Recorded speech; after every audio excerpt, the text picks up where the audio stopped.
దేవుడు నా కొరకు పుట్టాడని నువ్వు నమ్మాలి. నీ శ్రమలో దేవుడు నా కొరకు బ్రతికాడని నమ్మాలి. దేవుడు నా కొరకు మరణించాడని నమ్మాలి. దేవుడు నా కొరకు పునరుద్ధానుడయ్యాడని నమ్మాలి.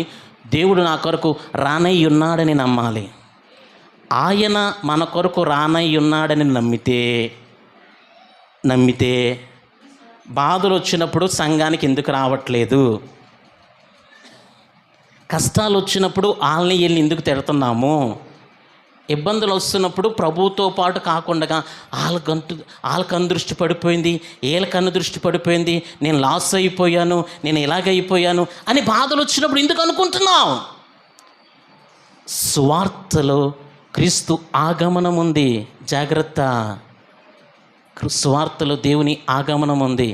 ఇంకా నేను చెప్తున్నాను, సువార్తకు నువ్వు లోబడుతున్నావు. నీ శ్రమలో సువార్తకు నువ్వు లోబడుతున్నావంటే రెండవ